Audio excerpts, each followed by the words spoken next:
Members of the House, I welcome you to what is the 9th in our LitTalk series, the 177th session, in conversation with former Speaker of the NI Assembly, Mr. Alex Maskey. Alex Maskey's political career began in 1983 when he won a by-election for the Upper Fall seat on Belfast City Council. He became the first member of Sinn Féin to be elected to the council since the onset of the Troubles.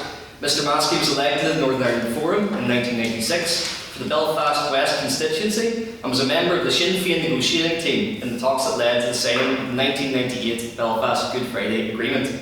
Mr. Maskey was elected as a member of the Northern Ireland Assembly in 1998. During his time at the Assembly, he represented the constituencies of Belfast West and Belfast South. In 2002, he became the first ever Republican to serve as Lord Mayor of Belfast. Mr. Maskey was elected Speaker of the Northern Ireland Assembly following the New Decade, New Approach Agreement in January 2020. When getting the Assembly re-established was his first challenge, he quickly had to focus on managing Assembly business amidst the COVID-19 pandemic. Mr. Maskey took particular pride in overseeing the establishment of the Youth Assembly in June 2020. Mr. Maskey had intended to step down as a member of the Assembly at the end of the mandate in 2022. However, following elections to a new Assembly in May 2022, the parties were unable to agree to elect a new Speaker. Mr. Maskey, therefore, remained in post as Speaker until political agreement was reached in February 2024. During this period, Mr. Maskey undertook several high-profile duties, including leading the condolences for the passing of Queen Elizabeth II in 2022, as well as overseeing events to mark the 25th anniversary of the Belfast Good Friday Agreement and attending the coronation of King Charles II, or the Third rather, in 2023. We are also joined by Mr. Luke Collins, who is a journalist for Student Newspaper of the Town, who will be convening the talk for this evening. But with that, I would like you to join me in welcoming Mr. Maskey to the podium to provide his opening remarks. Thank you. Thank you, Mr. President. Can't let me without anything to say. That little introduction. Look, I'm delighted to be here anyway, and in fairness to James, he was very persistent and I have to be here. But he did give me plenty of time, and there's a few things I wanted to sort out, and I had a bit of a packing order. Kind of still haven't lost that organisational kind of schematic way of doing my work. But I had a few things to do anyway, and I wanted to kind of tame my mind because I wasn't sure what I was actually coming over to here. And I think the only thing we disagreed on was where we were at a debate or where we were just to speak. So we'll have just to speak. So, and I'll do my best to keep my remarks as to a brief as possibly they can, and then just open up for questions at that point in time. You made a wee remarker about my first election in '83, being the first person in Belfast City Hall and from the start of Troubles. It's actually Dennis McCulloch was the last Sinn Féin councillor in City Hall at partition, and after partition the Sinn Féin had withdrawn and into different kind of politics and all the rest of that. So Dennis McCulloch was one of the key people who left, and who left obviously with the rest of the party colleagues at the time of partition. So it's just an interesting difference, and I think he's an interesting character, the kind of radicalism we would have had if he's more of a Labour kind of a representative than maybe others. Sinn Féin had been quite a mix of people around at that particular period. I was actually grown up in North Belfast, and I'm associated a long time now with West Belfast, but I actually was born and reared in North Belfast, in and around close to Sailortown. At that time, my family were mostly dock workers and Merchant Navy people. And we, as I say, we lived down in actually north of Queen Street, and I actually would say was literally the first two of our family, my sister Marion and myself, were born actually in a street called Lancaster Street, and that's been rebuilt since, and it's still there. Actually, not my house, but the new Lancaster Street. And I remember my father actually, who was quite quiet in terms of all of the political developments and things were happening over the years. He was never one to tell you what to do, or he was very conscious about that. Probably knew if he told me what to do, he would have to tell me else, because I was done that. A normal young person, and your parents telling you what to do. So my father, as I said, I remember whenever part of the Good Friday Agreement talks went to Lancaster House, I remember my father was actually quite pleased with the fact that I remember him saying to me that not bad when we lad from Lancaster Street, they ended up representing this company in talks in Lancaster House in London, which is the British government's foreign affairs offices in Lancaster House. But I was born in 1952 and I left. I was kind of wanted to take this in a kind of chronology, if you like, in terms of time. And I kind of grew up, say, from 1952 to 1969, effectively in the area before I more or less moved. And was moved by sometimes not a choice of mine. But in fact, I think I finished the decade with my mind made up as to what was actually required to solve the problem, and it involved ending partition and reunifying the country as a whole in totality. But doing that in a way which was, where we moved house from Lancaster Street, which was, I suppose we would call it the Catholic area then. We moved up to beside the New Laws Road in the late 60s. And that was a standard 2-bedroom parlour house, and we were quite obviously pleased with that. That was a good wee move. Difficulty with it for a while was that, and I mean this in its totality, the difficulty was that it was what was called a mixed area. A wee bit like the way in which the US had gone whenever the black people moved in, they started moving in the areas, and some people going, there goes the neighbourhood. When you moved in the mixed area, in that area, you weren't always made entirely welcome. And we ended up having an experience or even a family that had a son and a daughter my age and my sister's age, and we were the friends for all year round until you got to July. So July was a no-no. So you had no friends in the street from 2 weeks in July, really, at the end of the day. And that's just the way it was. I remember my mother, we used to have the little bunting, the red and blue streamers, what we call them, in our street on obviously every year, and that was fine. We lived just up beside where Gallagher's cigarette factory would be, very high number of people working in there. And what we had noticed when we had moved into that street the first year, there was a huge banner of the Queen across the street on the North Queen Street, and that was a treasure thing for most of the community, I have to say, in fairness. But when we moved in, we were only the third Catholic family moved into the street, and we then became a bit of a figure of focus. I remember the first year we were the lads came and started putting the Queen banner up at our house, and I remember my mother getting out and saying, when I bought this house, I knew where you all come from, and I give you all the respect in the world that you're paid to have, but you're not going to single me out, because that's what you're doing. You're singling me out with that big banner. Put that banner back down at the bottom of the street, which is where it has always been. Put the banner, the normal streamer on my house. That's not a problem. I come in here knowing the layout of the community and all the rest of that. But I remember that didn't work. They ended up just basically intimidated the family until they got their banner up on that particular year. And that was actually, we could see that was kind of rather unfortunate, because we were starting to, and I think it's worth an examination itself at some point in time. But I mean, there was a lot of people who worked in that street and who lived in that street, like our two next door neighbours were senior citizens, and they were very, very nice.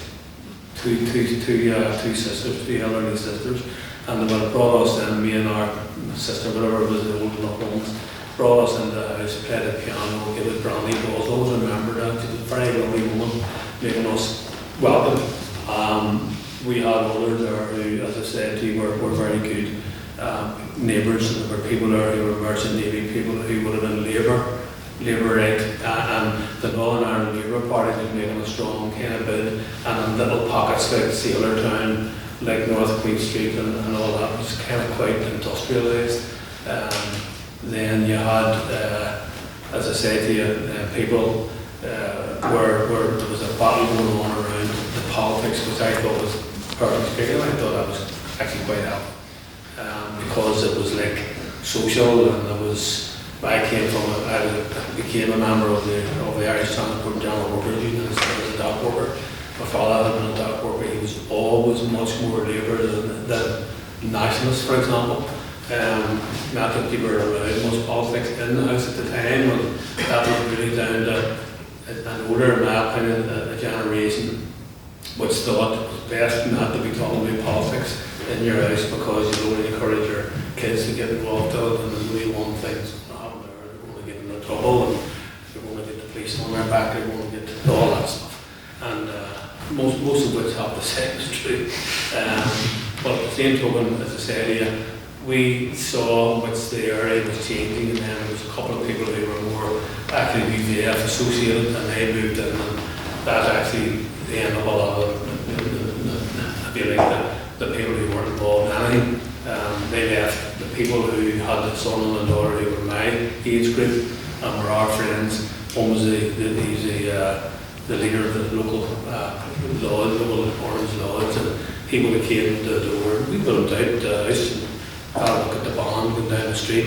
He would have been actually playing out to go join whatever bigger parades were going on in the wider area.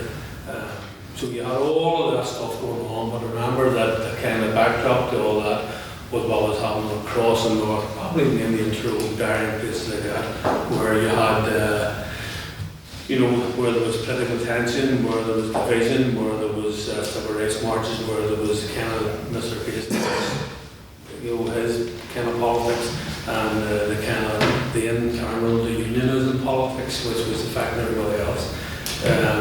So I basically grew up in the 60s, coming to the end of the 1960s, and where areas were barricaded. When you think about when we moved into an area where, there was, as I said, it was a nice house, small houses, but it was a nice house, a parlour and all the rest of that. And that was nice to have, put it that way, and we were very pleased with that.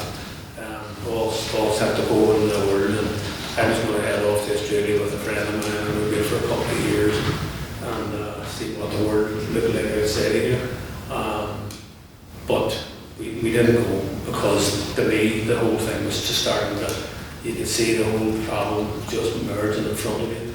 And I remember actually saying, like, I would have read a lot and would have collected as much of the leaflets and bulletins which were going around, and used to read the Protestant Telegraph because quite often they were involved in loyalist activity and around Taggart Bay, because I lived actually just beside the next street of the Taggart Bay. So I thought it was wise to kind of read up and keep abreast of where things were at. And anyway, the politics was starting to turn quite nasty, and then by the end of '69, and sometimes maybe it would be worthwhile yourself studying all that, because that era shows you all the steps that were being taken by various players and agencies and organisations.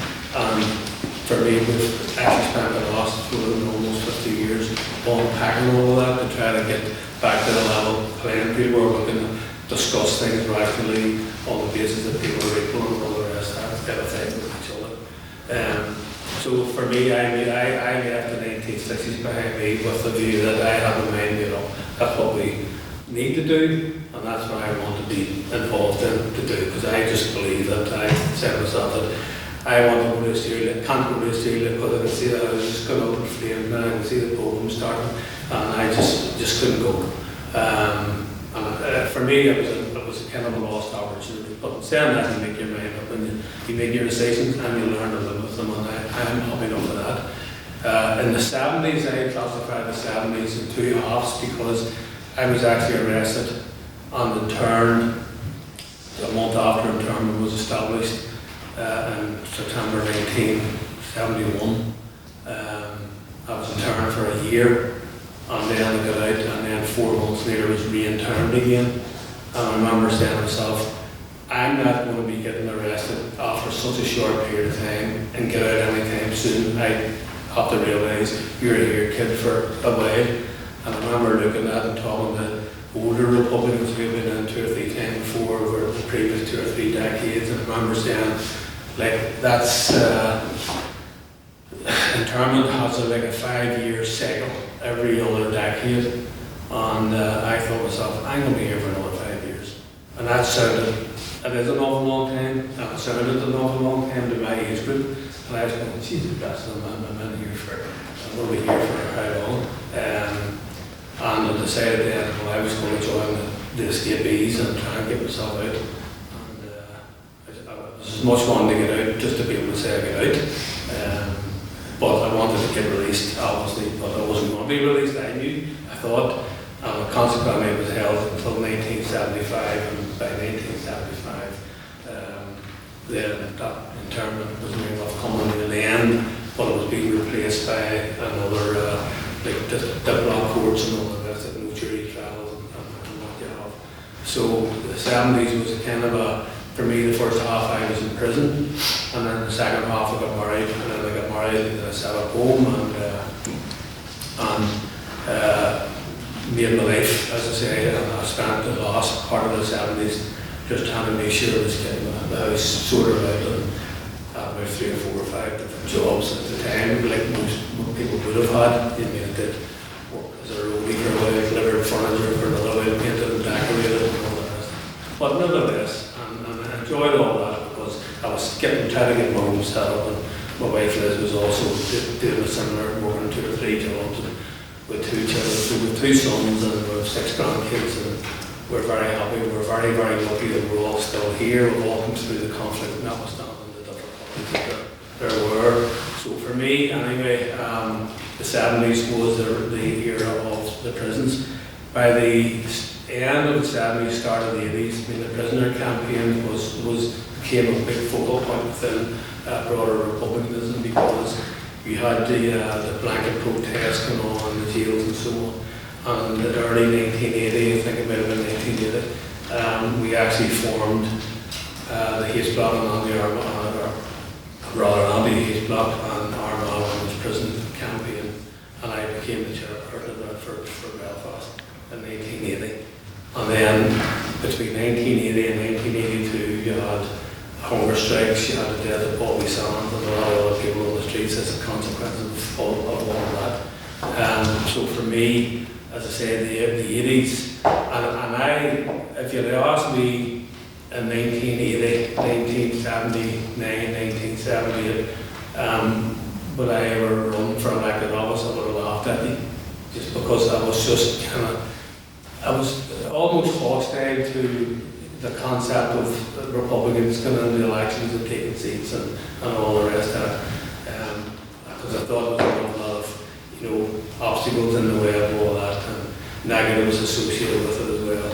But nevertheless, anyway, I started in the 1980s with a view clearly in my mind that there was a Republican debate going on, and I have to say, Bobby Sands' election, when he got elected as an MP from Monastery, when he got elected, he passed away, then for me, it took away all of the kind of, I'm just kind of fast going through this, but it that passed, and with a lot of debate and a lot of discussion, but nevertheless, in 1982, there was an assembly election for the British government and established assembly, and we believe that had we set out of that and didn't get involved in any one way or another, then we would end up with an assembly which was what we called an internal settlement, but an internal solution, given the nature of that particular assembly.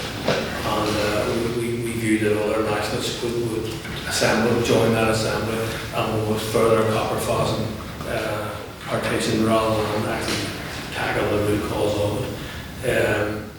In 1982 then there was an assembly election called, and we did our homework in West Belfast, and we thought that we could get 2 seats, but we weren't sure. And what we did then was strategically then we sought to elect Gary Adams. And similarly we did the same thing with Owen Carn, who was the election representative for Bobby Sands, and he stood in for Monastery Throne. I think we got 5 seats, but we were very concerned not to let that election go by us without trying to put republicanism in the front seat, if you like, in the broader community by running, and then assembly get a number of people elected. And that's what we did. I mean, I fell short by 240 votes of taking a 2nd seat, but we did our homework and thought, well, okay, we did our canvassing, and then we thought we worked out on our tallies that we can get Jerry Allen elected. We're going to get about 10,000. We calculated 10,000 votes, and that's exactly what we got. Funny enough, a friend of mine is now dead, gone over. Tish Holmes, a councillor. She actually did our tally, she did the canvassing and calculated that into, is there a seat in that, or is there 2 seats in that? We thought there was 2 seats in it, and that's why we ran Jerry on myself. But we didn't give myself any number 1 votes on the hustings, because we wanted to make sure we got, no matter what, Jerry Allen had to be elected, end off, as far as we were concerned. And the same thing applied for the big Owen Carn elsewhere. So that's what we did then, and we ended up with 10,000 votes in total, and Jerry got elected. As I say, I just fell short by 240 votes, but as I say, it didn't fuss me, because we were not taking our seats in that assembly, and that was a comfortable position to be in a way. But what happened then the following year, then we had another election. We had an election came up 1983 for Westminster, and we ran Jerry Allen, and then we had a by-election in the same month, June 1983, and we had the biggest candidate, and I was selected as the candidate. As I said, that was as much a shock to me at the time, given my thoughts on elections and all the rest of it. But it was very much about the programme, because Bobby Lance acted in a way, once Bobby got elected, that for me saw the light anyway, for me anyway, changed my mind on that. And actual fact, how that happened, I was actually in Galway on the day of the election, and I was actually down the hatch of a ship as a member of the trade union, trying to lobby for a half-day strike. The workers in Galway are doing a number of cities in the country. And I remember coming home that night at 8, driving home about 11 o'clock or maybe 12 o'clock, maybe midnight. Driving home because I did all the reading when I was in Galway. And I got back that night, I was coming along 3 on the still, and I see all that cavalcade coming in front of me, and the lights were all flooding and horn were going and flags were in the vehicles, and I knew then Bobby Sands got elected. I was saying, why have you not in for a month of the day? You should have been there, part of that. But as it turned out anyway, I went down for the by-election, and I went down and stayed in the skill for a couple of weeks and made my contribution anyway, made over it. So that's how, as I say to you, and my plan for me was that I would take a council seat if I got elected in that by-election in 1983, and my job was theoretically to be preparing the ground within the council and within the party for the 1985 council elections, whenever we would contest all the council seats. And my role was to go in there, because we calculated that we're so far kind of out of the running in the City Hall, and getting 1 seat out of 51 you weren't going to do that much with it. In actual fact, you consider a lot of things happened from that first day on in terms of Sinn Féin participating in the council. And as I said, it just happened to befall to myself to be the candidate in there. the councillor in there, and literally, I remember going to the chief executive of the day, Cecil Ward, and I remember Cecil, and actually there's a council building in his name, down just behind Lanyon Street, behind City Hall, and he was that powerful of a civil servant that he got that building named after him, which was an interesting little twist. But I went down to see him. My job was I had to get elected, get the seat, and then go and take the seat, and then talk to the chief executive, who was then called the town clerk, with a view then to working out, well, how do you perform your duties in here? What do you do? What's your responsibility? Who do you go to if you need any assistance or whatever else? And I remember Cecil saying to me, he says, well, he says, before you go any further, he said to me, he says, don't you think that you can come and ask me what you need to do, or what you need to know how to do your job? Because I'm not telling you that, that's not my job to tell you that. But if you know what it is you want, you come to me, I'd help you. He said, but don't think that you can sit there and come on. That's just the way he spoke to me, like a 10-year-old, you know. And I was saying, well, I maybe never have to come to you. If I come to you and I expect an answer from you, and we'll see how it goes. So I said, so we're going to lock heads there, and that's what we do. And because I'm here, and what I actually want you to do is to tell the unionist colleagues that I'm not here to pick fights, I'm here to solve problems for my constituents.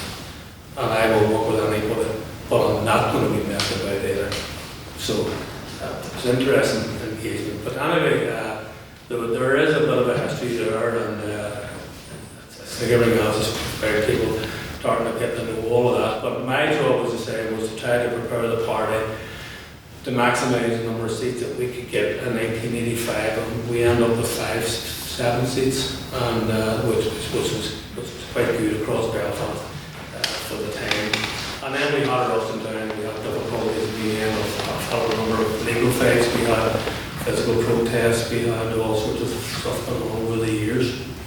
But my job, as I say, was to take us through that decade with just to build the party and serve the community as well, because the councils has always to be a bedrock, and I would say that even today, councils are bedrocks, and councillors are a very important part of any party which wants to grow, and more importantly, any party which wants to do anything or to make any changes which are possible for the people that you represent. That went on for a number of years. In the later 80s, then there was a particular focus on myself in terms of from loyalist gangs and from, that's a subject we won cases on this in terms of some loyalist collusion activity. My home was Patrick Bond in 1986. I was shot and injured at Lanyon Building in 1987. In 1993, Alan Mundy, a friend of mine, was shot dead at my door. He was actually building a new security porch to help protect my family, and he lost his life by the UDA coming into that and taking his life. In 1994, 6 months or 9 months later, we had a situation there where the first loyalist attack of 1994 was UDA team coming into my street and fired up riddled six houses actually with the AK-47, which I had brought in from South Africa.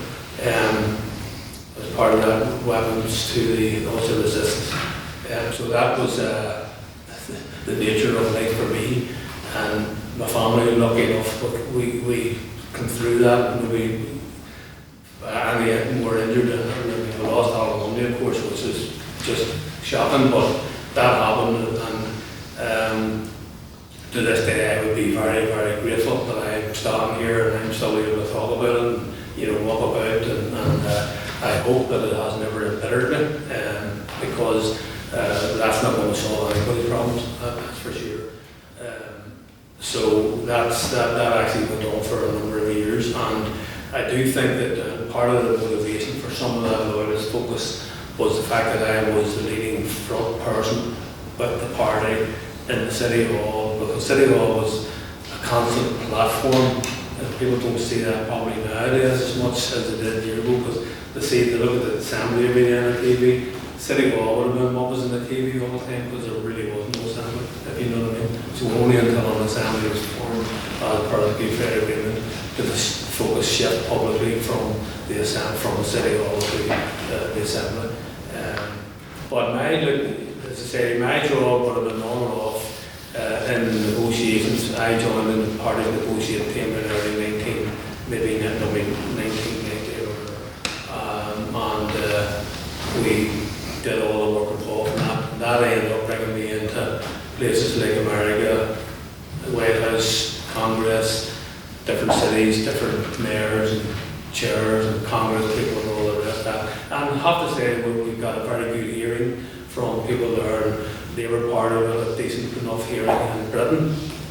And I have been kind of, I suppose, fortunate enough to have been able to travel to various different countries over the years, particularly as part of the peace process. When we got the Good Friday Agreement, I can tell you, I sat and I would have been almost like sweating in my own mind. I was saying to myself, Jesus, are we doing enough here? Are we getting enough?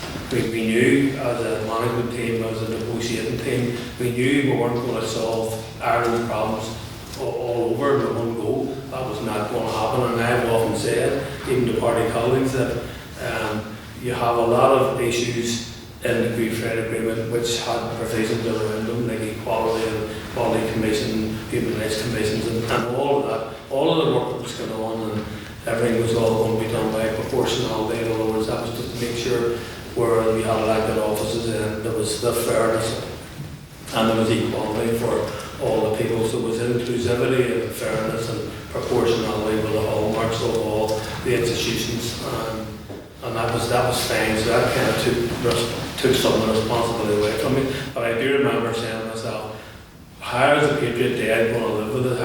Are we selling ourselves short? Have we got enough out of this? I remember saying to people that when you consider the Good Friday Agreement, if you take all of the issues themselves, all the different bodies and all the commissions, in and of themselves, they would have been relatively modest. Put them all together within 2 years, as it was as part of the Good Friday Agreement, it was almost revolutionary. And I thought people need to understand how big this is and how, as much as encapsulated. Because I do, sometimes people think about symbols and colours and flags, and I remember people having a debate with people over policing, for example, when we had the patent commission through and all that stuff. And I remember people saying, but I don't think any uniform system. I'm not minimising people's drawbacks or concerns, mind you, at all. Because all of these things have their own single importance. But I remember saying to people, there's a lot more substantive issues that we tackle than a uniform. So it's important that we get that right in their mindset. The working with the police, with the UPS and I, that was a job of work that I found very challenging. But like I say, if you get a sense of confidence in your own strength and in the people that you represent. So for me, I wasn't worried about what I was sweating, what I was saying, have we done enough in this Good Friday Agreement stuff? Is it going to take us far enough? Are we going to be able to build on it? Are we going to be able to deliver? And I remember saying, well, we just have to keep all these things are tools in the box for us now. Everything is a tool. We need now to be able to use all of that. And that's the only way you'll actually benefit Patriot Day, or more important, I would have been people who are alive and kicking, and the children who want a future for them, and all the rest of that. So, as I said, we had the Good Friday Agreement and the consequences of all that, and that was up and down, as you know. That was one of the most frustrating things about that. But it managed to allow me to, for example, a lot of different companies were looking for some type of a guideline or of how they functioned in their various peace processes. And that brought me to Iraq, and brought me to Thailand, brought me to Basque Country, brought me to South Africa, Helsinki and Palestine and all the rest of that. final years for me, before I'm just kind of fast forwarding this because I know it's I have a lot of other stuff you want to deal with later. For me, as I said, as Daniel had said earlier on, that I had planned to be standing down, and I had planned to stand down in office because Sinn Féin and certainly one of the members of the party was arguing for a replenishment, an ongoing replenishment. Don't want any kind of heaves or shoves or, bring people forward, bring younger people in, get them working and get them energized and put them in, and work with young people, and that's what we did a lot. And I thought, well, there's no point in me arguing that if I don't actually do the same thing myself. So I actually wanted to stand down in the year 2000, just shortly after 2002 was the election date. And my view was I would stand down there and I would support another younger candidate in my area who would be, good politics, strong politics, energetic, newer generation. I remember even saying one time to my son, when he was saying, Daddy, but if you're standing down and Jerry Kelly's standing down, where's that kind of experience, where's that going to come from? And I remember saying, I said, well, look this way here. I says, you're now married and you've got 2 kids. I says, so if you have a problem, I think I know how to solve that problem. I said, but so the social economic agenda, I said, that's crucial, very, very important, because at the end of that, that's what you're going to measure people by, ultimately, and then why would you not? And I remember saying, I said, so therefore, I don't profess to be able to know all about that. So therefore, I'm prepared to stand aside, and the younger generation, your age group, need to then move forward and argue for the things that you want and certainly inform the party. So for me, I just wanted a kind of a churning over within the party there, that people were learning new, fresh ideas, modern ideas, no baggage, all of that. Just come back in, come in yourselves and then take over the reins. But you have to do your work because you're not getting taken the reins over, you won't do the work, simple as that. And I think yourself was saying about the RDH last week was very positive, a good buzz about the place. And that's because of the younger generation there. They have energy and have drive and they're pushing. And we'll see how that all goes in the next couple of years, because in a couple of years' time they'll all be out closing it also well. So that's life, that's the way it goes. So as I said, I had a very good look over the years that I was able to have even within the broader unionism. I was able to kind of make arrangements and associations with all the parties and all the politicians at a time whenever things were very challenging and very difficult. And for me, as I said, I relished the opportunity to be able to work with people on a constructive basis. And the last couple of years within the Assembly, hope down that road as a speaker in Florida, I still feel very grateful because all of the parties were very strong in their commendation of myself, and I just was very honoured to have that, that we were able to strike a working relationship. But that was done by working with the parties and all the parties working with me. No one person can do this stuff, and yes, I got the first assembly, the youth assembly off the ground in the assembly, disabled people, women's caucus, got all of that up and running. Because I had, whenever the assembly collapsed, when I was a speaker, staff were saying to me, well, that's it, type of thing now, what do we do? And I was going, well, I need to think about this because I need to work out in my head, what mandate do I have to do this? Turned out actually I had a stronger mandate than I actually realised, because I wasn't allowed to leave the post until somebody replaced me by election. So it was actually interesting, and one of the officials had said to me whenever the King Charles was coming to introduce himself as when he was first taken on as a king, I remember one of the officials said to me, but you're not going to be able to, him and I wrote a script that I would say to the King Charles, and he said, that's it, you tell him what to do. I said, well, yeah, that's what I'm doing. I'm telling them what to do, but I'm telling them in a nice way. But yes, it is. I'm telling him he needs to do this. His mother did that, he needs to do better. And I remember saying to Robin, the kind of an advisor, and say, Rob said, nobody, what mandate do we have? I says, well, by law, I can't be replaced until there's somebody that votes, is brought in the vote. I said, so the NIO were stuck with me and the Royal Household, they're stuck with me. So if I don't turn up, there's nobody to welcome the King coming here. So that's not in the law, because the British have brought in legislation on the very quiet that in the event of the Assembly being in suspension and the first and deputy first minister not in office, then they can't meet, they have no authority to meet anybody in that sense. And what the Speaker does, because they have a view, they have a view that there'll always be a Speaker. It may not be a first and deputy first minister, but there'll be a Speaker. So I said in the advisors, I said, well, see, I'm the one that is, so they don't make me, or if I don't turn up, the King's snooker. You have to go home. And that was the Belfast Castle.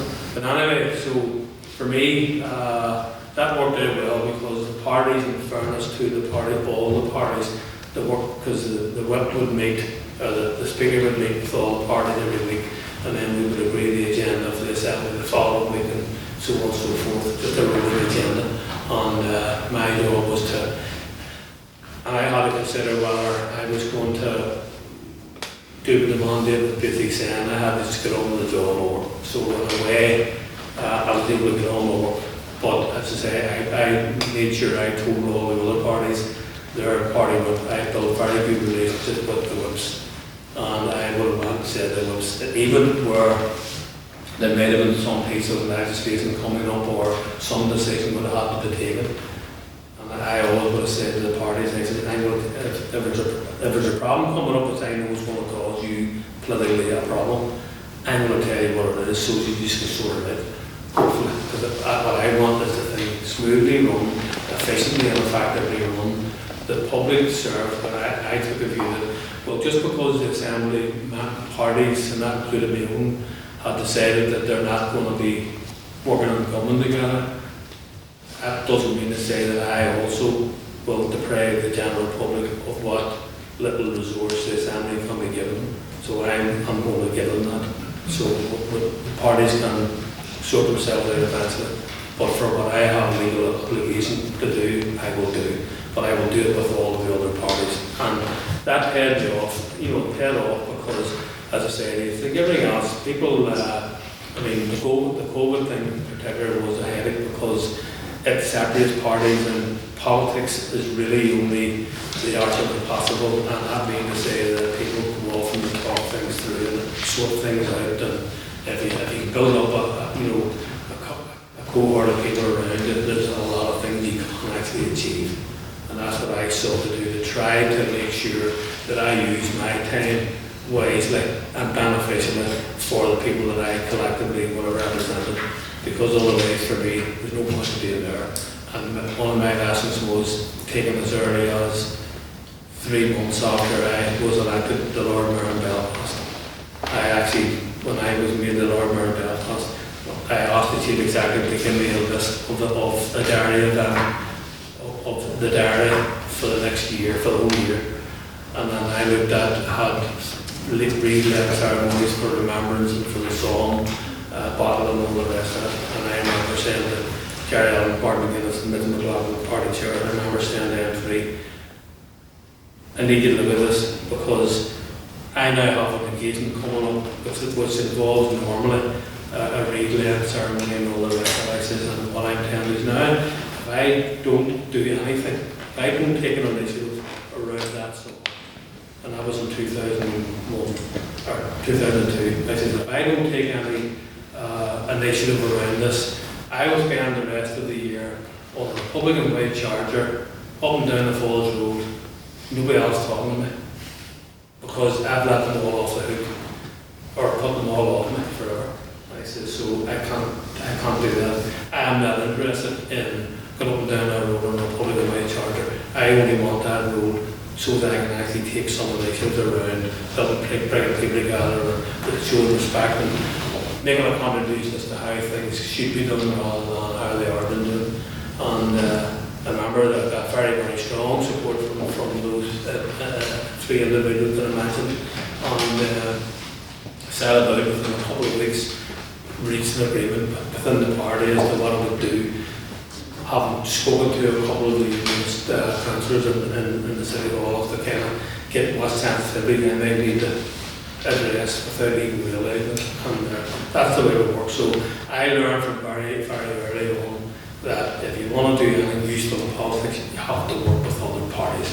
And you have to work with people you may not like, and you have to work with people you certainly don't agree with. But see, if you don't work with those people, then you're wasting your time. And I wouldn't be wasting your time. And I have to say, I took it for granted at that point in time that if my life was going to be of any use, it had to be about doing the right thing in terms of the main role that I was involved in my life. And that was the elected representatives for what ended up 42 years. Thanks very much.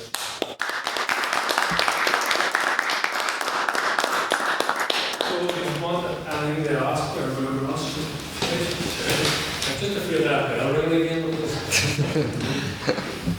So I'll go question there. First of all, excellent speech, Mr. Maskey. So I just want to go back to one thing you mentioned in your speech, which is saying about all the different difficulties you faced over you were growing up anyway, and about moments that stood out to you, such as the 1982 election, and particularly the election of Bobby Sands, obviously the MP for South Tyrone. Do you believe that Bobby Sands' election as an MP was a tipping point for you to go into politics, or deep down did you always feel as if you would have a career in politics?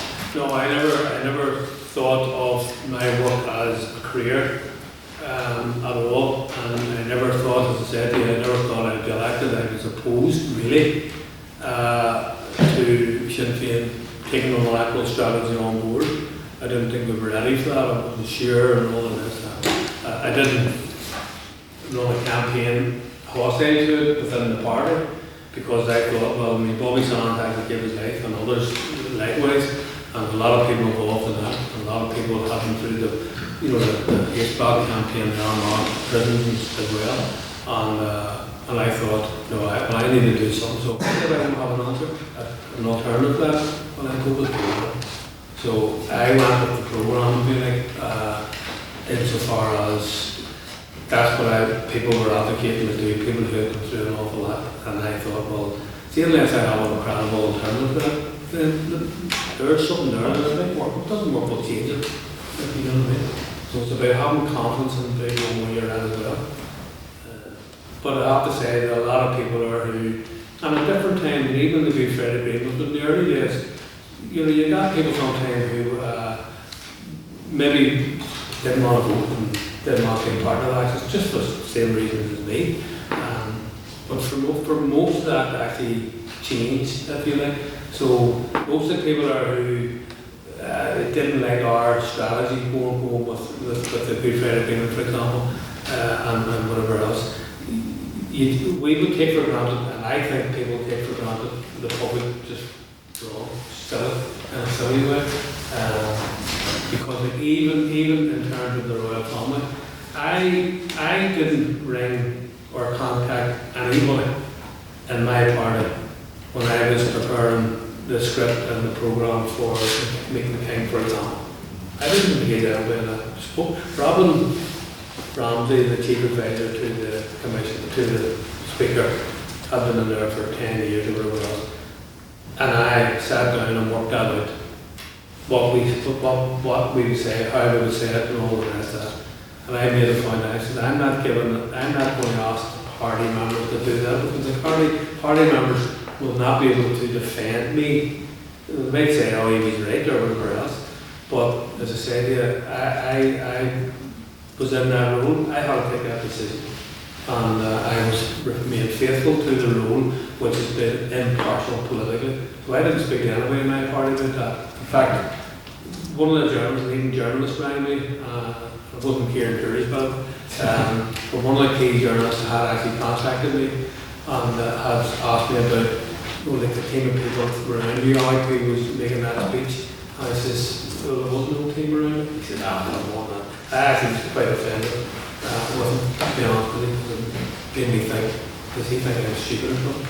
But anyway, so it exactly did it on me. But I didn't ask anybody. I did afterwards when the event was over. Then I got on the phone and I got my text messages, I got my emails, I got letters, I got phone calls and all of this. And I rang people and they called to the office. And so I kept it on the phone for a couple of days. And nobody that I rang actually said to me, I didn't like that, man, no, I didn't like that wasn't good. A lot of people that had everything from, well, I mean, the Queen's the mother and she's lost it.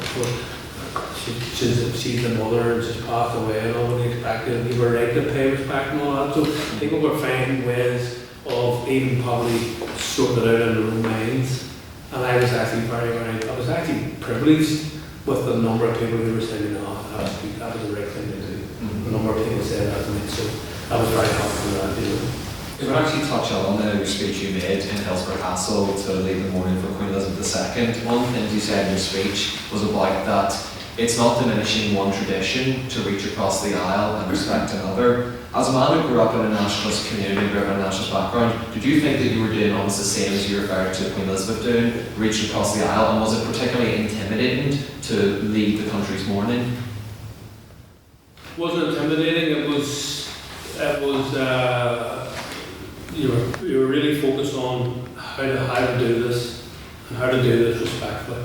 Is there something I'm going to say which somebody misses? I mean, I remember George Mitchell. I might bring along a little letter and help with him tonight, but we want to show the letter and get out anymore, given the Epstein papers. But I remember talking to George Mitchell at length because I got to know him very, very well. Been involved in our negotiating team. I would have been dealing directly with George on a day-to-day basis and stuff. They were laying up meetings and schedules and where we have. And I remember having a long conversation with him about how does he do his work. I said, how do you do your work? How are you successful in terms of you're managing sometimes you're unmanageable, you know? I remember having good conversation with him, explaining to me about how he would have started the process. First thing is you have to give everybody their say. So he says, and he was doing this, and then I was just saying, I just let everybody talk, and then I let everybody talk again, and then I let everybody talk again. Then I started to say, okay, now you've spoken, you've said that, now what else have you got to say? Or there's a big gap between what you're saying and what's the reality. So I learned a lot by watching him, but also simply by talking to him. And I've got to know him quite well from that period of time when we were ready to talk. So you just have to learn how to do it. But for me, as I said, I wanted to make sure that he didn't leave anything out, because I remember one or two of the Belfast councillors, they wanted to name them because it would probably get flagged off. Pardon me if somebody went and said that, even now. And I went, I had a couple of sounding boards within the council that I called them. I would have went and said before them, and even before them and stuff sometimes saying, listen, if I want to do that, and I need to do that, is there something that I need to add in there, or is there something that I'm missing? So I got a little bit of advice from them for that. One of the deputy speakers was John, I can't remember the second name now, forgive me for that. He was a unionist representative, and a lot of the war comics were Tommy the Tank Boy and all that was him. So he was like a war hero and all the rest of that. And I would have actually consulted with him as to, am I missing something? What sensitivities will I have to address if I'm going to do this? If I do this, if I decide to do that, then what do I need to include? What can I need to put out? And I just try to learn by mistakes and the way along. And also you point out obviously that Senator Mitchell also did a lot of peace work around the world, and you yourself, as you mentioned in your speech, you've done a lot of peace building all across the world anyway. One part of the highlight I'd like to focus on is your work in the Basque Country, and this is around 2006 when there was negotiations between the Spanish government and ETA, who are the Basque nationalist group, and obviously you were involved in the peace process there. So I just wanted to ask, what difficulties did you face negotiating a peace in a country that you don't live in? Well, we were always very, very conscious, because I've seen people over the years who joined different agencies, became peaceniks over the years, and some of them would have been doing very good work and trying their best. But also, I actually think, my party's view was that anything that we're involved in, we will never tell them what they should be doing, because they have to do it, they have to make their own decisions. But making peace is not easy. What we did decide that what we would do, we would tell those organisations what we did when we were faced with a similar problem. But the decision making for the boss, we would be very close friend to the boss. We got very close with some of the senior people in the ANC, for example, Gerald Ramaphosa, Matthew Saposa, Mike Maharaj, different people of that leadership who were very, very good. That we were going to South Africa to learn from South Africa, actually, if you know what I mean. It wasn't that way. But at the same time, we learned that from very early stage. We're not here to tell people what to do. I mean, because you're right. I mean, we were sitting in Bangkok, Thailand, dealing with Muslims, having an outbreak of conflict. They seemed to be every 10 years. They went into almost like a conflict in the southern region of Thailand. Other countries, Philippines, you go to the Philippines and you talk about policing, and we met like the senior police officers, we met the military people who were commanders of the region, we met the president's office team who were sponsoring the peace talks and all the rest of it. We went, and I went, and it's funny enough, the interesting thing is, Jeffrey Donaldson, Q and myself went along to the Philippines. Started off in Manila, went down into Mindanao, and we met the military commander of that whole southern part of Philippines. So who are we to tell people what to do or what not to do? You know what I mean? We have to make them think through themselves, because otherwise they'll create more problems, if you know what I mean. And I remember we got brought down on the back of a minibus with darkened windows, and we got driven into Mindanao. And there were 5 commanderies of the Muslim guerrillas, and they had brought themselves in and they made one camp. To be honest with you, I thought it was a bit pretty fussy, unfortunately. It was all like wee stacks. I think you had a stronger parts policy defence in your back garden. But in fairness to them, they were against it. And I was saying to myself, there's 5 million Muslims in this region, and 90 odd million in the country, who are probably Catholic nationalists or whatever they are. But there's a big difference. So we would have gone, and I was saying to myself, so my job was very clear. We were at that point in time, they were dealing with police, transfer of policing and justice power from the state based in Manila right down into the ground and Mindanao. And of course, and I was saying, well, I can't tell them what to do. They need to understand. In fact, I was actually quite concerned about myself. So, how are they doing this and why are they doing that? And then we got a briefing from the Philippine government intelligence services, and I couldn't understand why. I was very glad that they did give us a briefing, because they had squared in my mind what was going on.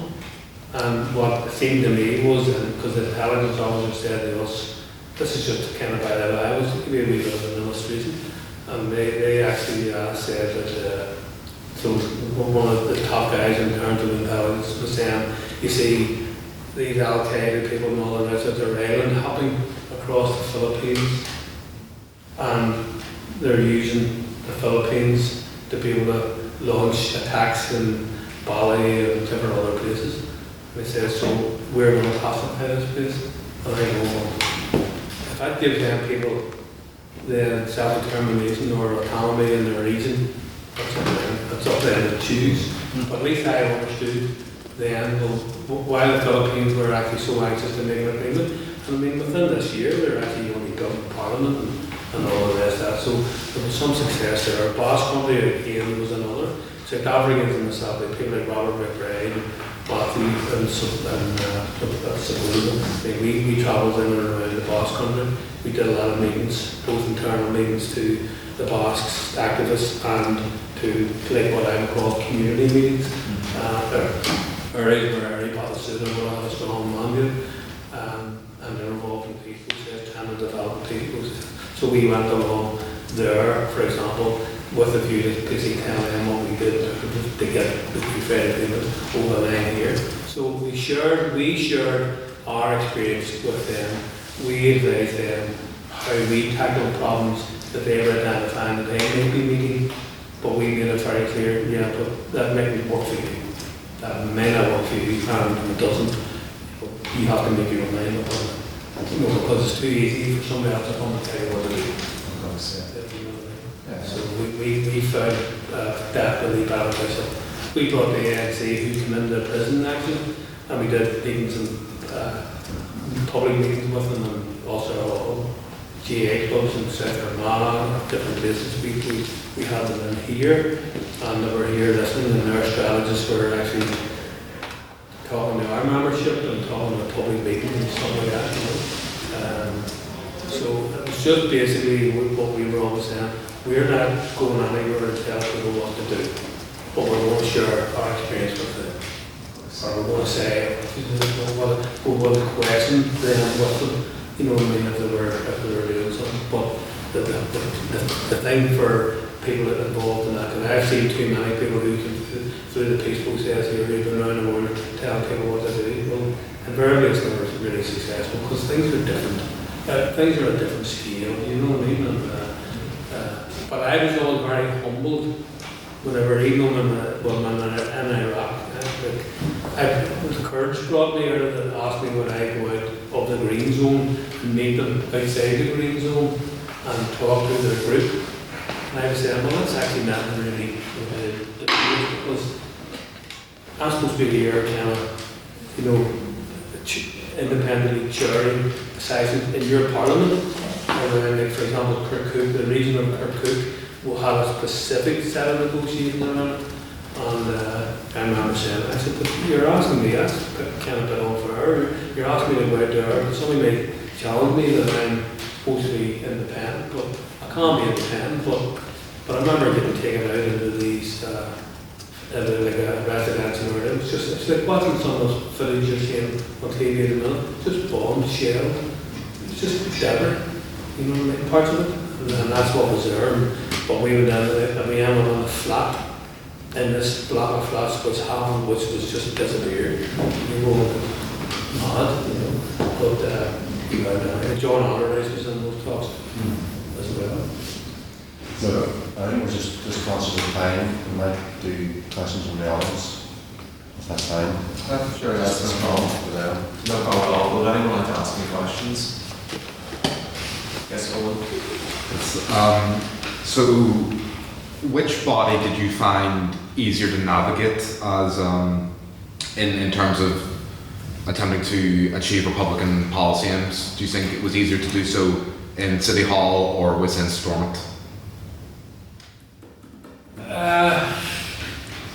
City Hall was kind of quite crude in the early days because you had fisticuffs in the chamber, you had horns blowing at you, had horns and things of that nature.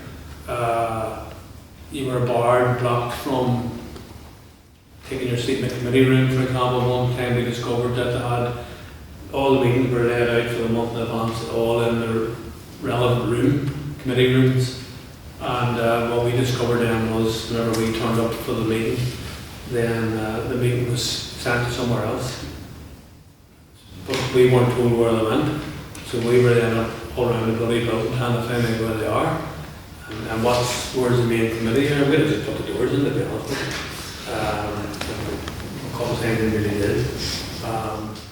So sometimes the council was just crude like that, if you know what I mean. It was, and in a way then the unionist parties discovered that when you have even the council chamber, you'll see the dais where the mayor sits and the chief executive and that, the deputy mayor sits, and you see the dais there where that's it. And they discovered that the law governing the legitimacy of the council meeting and everything was said and all the rest of that stopped. The boundary was the dais of the seats for the mayor and all the rest of that.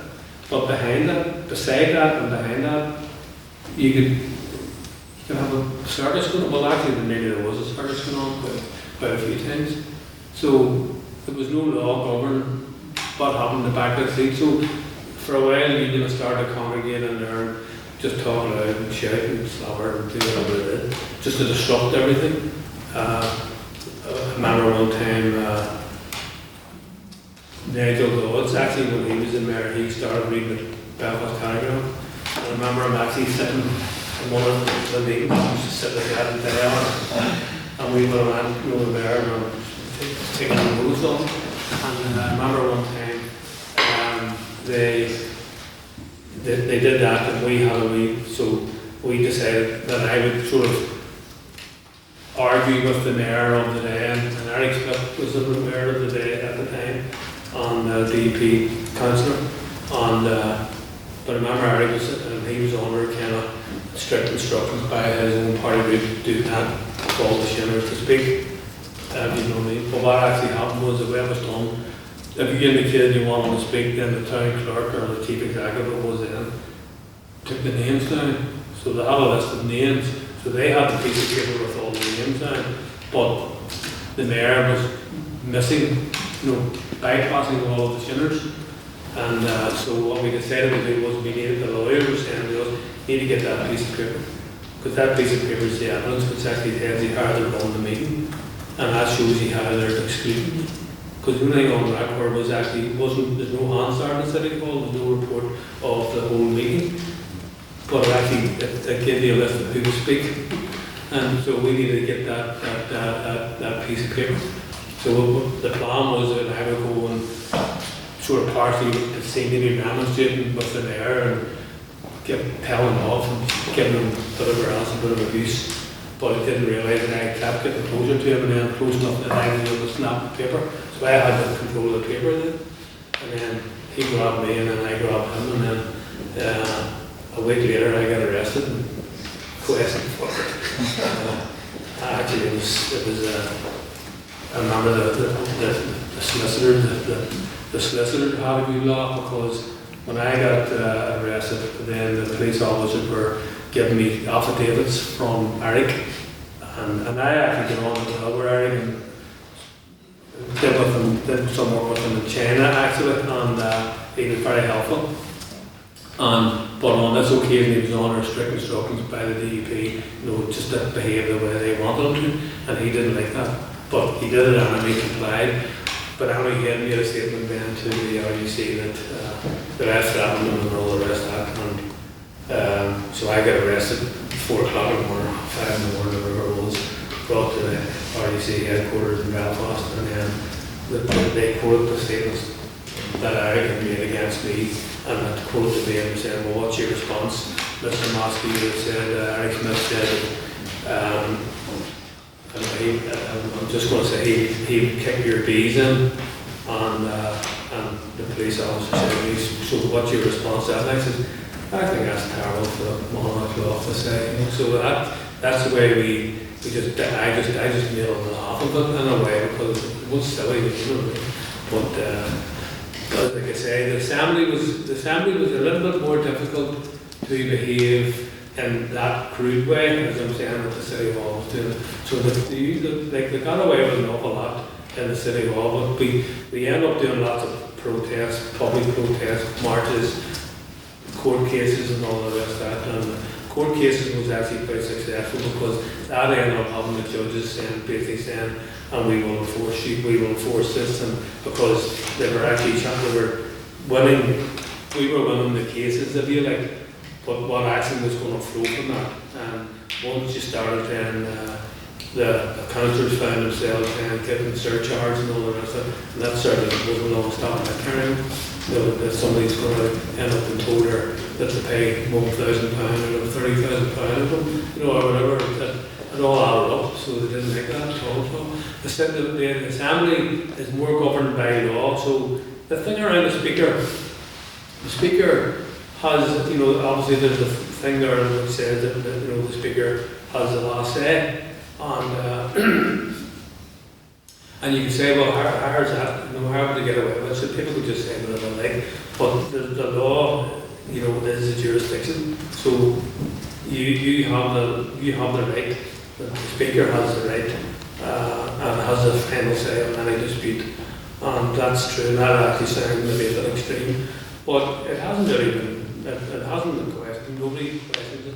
And I actually, whenever I was exercising authority in the chair, and I was going to put somebody, I only ever put one person out, and surprise, I was Jim Officer, but I only put him out once. I put him out for 2 days, and I actually said, don't keep it going, Jim, because I can plan another day, and we make it my day here, so. And I have to say that he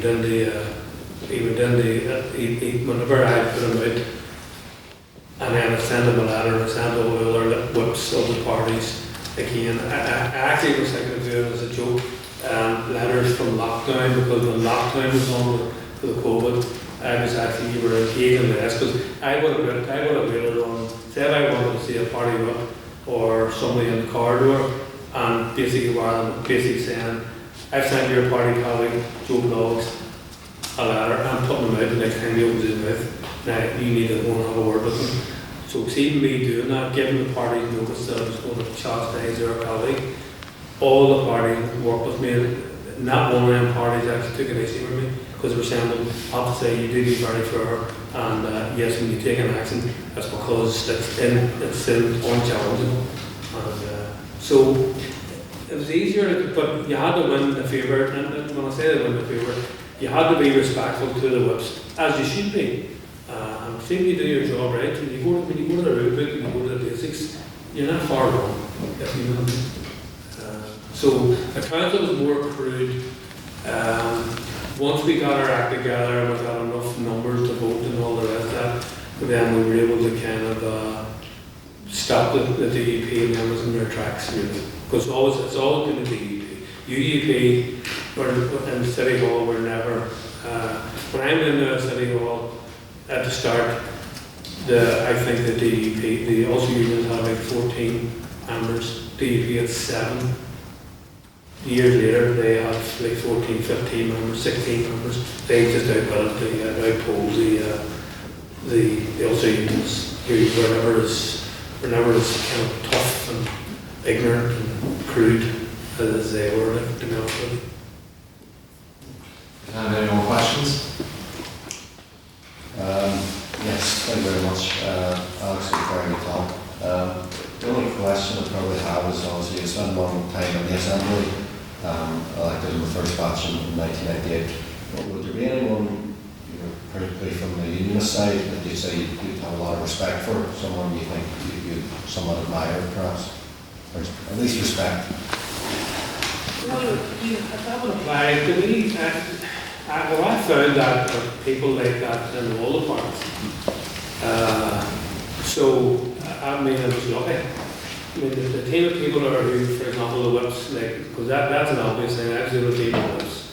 In the City Hall, we actually were able to reduce it down to party leaders, so we formed a party leaders group in the City Hall.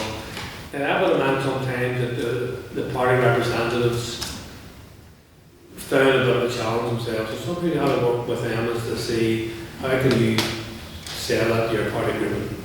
Sometimes things are done on the basis that, well, you need to get oils to raise something, or you need some cover, if you know what I mean. Is that if you're going to do that, you need a bit of cover. So I would say that I remember whenever Meg Nesbitt, for example, took on the leadership of the Ulster Union Party the first time. He took it on twice. He took it on the first time. And I remember saying to Mick, I said, Mick, let Holly on, you can be it wrong, because I was on to the teacher in the Assembly.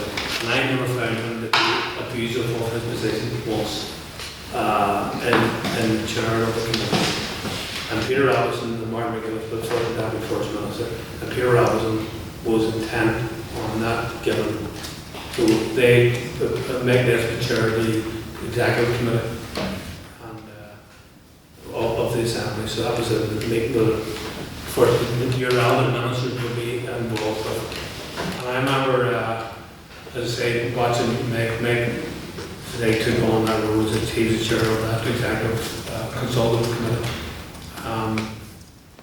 And I remember saying to Martin, listen, because Jimmy Spratt, who's former DDP member was on that committee, who worked with me very closely in Thailand, for example. Jimmy Spratt was interesting because he had been the he had been the main driver for the REC Chief Counsel for many years. He led the Police Federation for a number of years. Jimmy was like thought he was now a trade union rep and would have been banging the table with QR was in, and I remember saying to him a couple of times to him, you're banging the table with QR to bang the table with, you bang your head with it, so keep it on. You're not getting anything from him,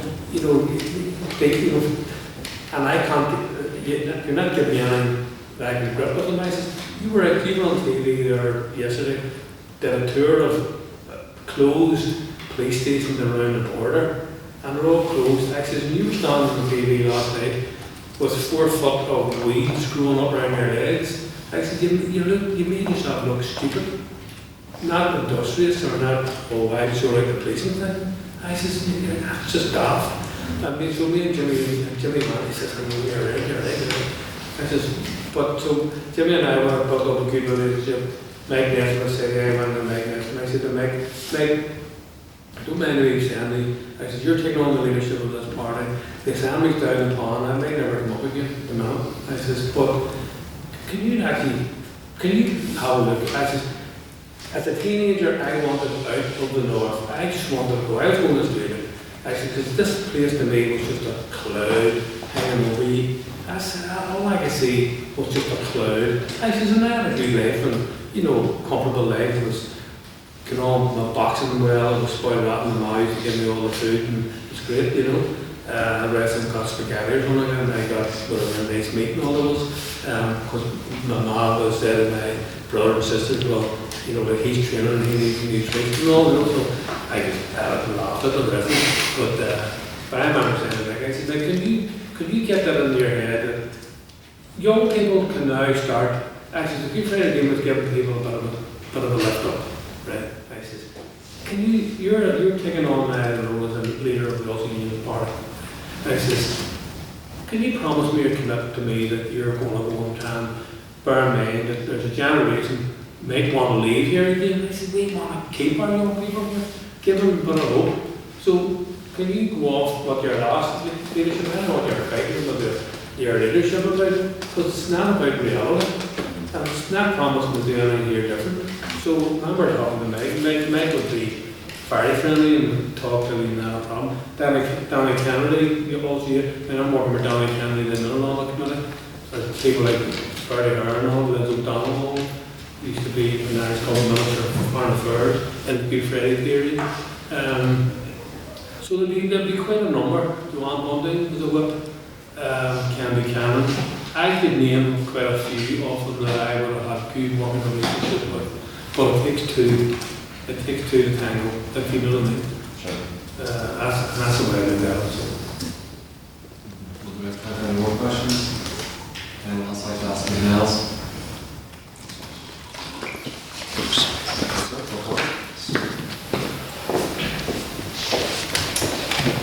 Mr. Maskey, through our exploration of your career tonight, we have seen a man who can step up and rise to the occasion, a man who champions the voices of his community, and someone who empowers the youth of today. I'm glad to see through our discussion tonight that those attributes have remained consistent. So for your contributions to our society tonight, I would like to invite you to accept our pin badge on behalf of the learners.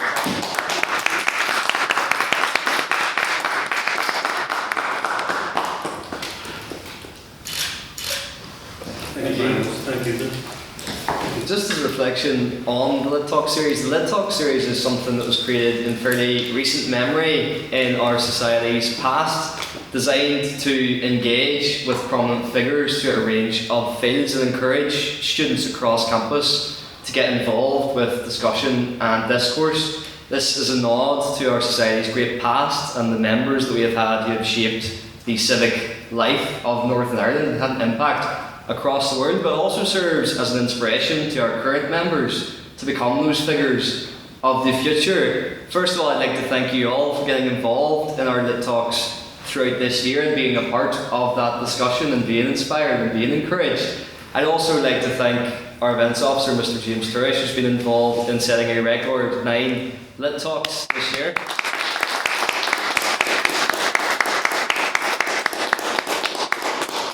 A strong indicator of where our society is going and a good benchmark for the 178th. Of course, we also have great friends from the Gown, the student newspapers. We'd like to thank them for all of the great interviews that they have provided through our Lit Talk series, including Mr. Luke Collins tonight. And finally, I would like to thank all of the great guests that we have had over this session, and to top that list, Mr. Alex Maskey. Thank you. And with that, I am pleased to call the Lit Talk series of the 177th session adjourned. Can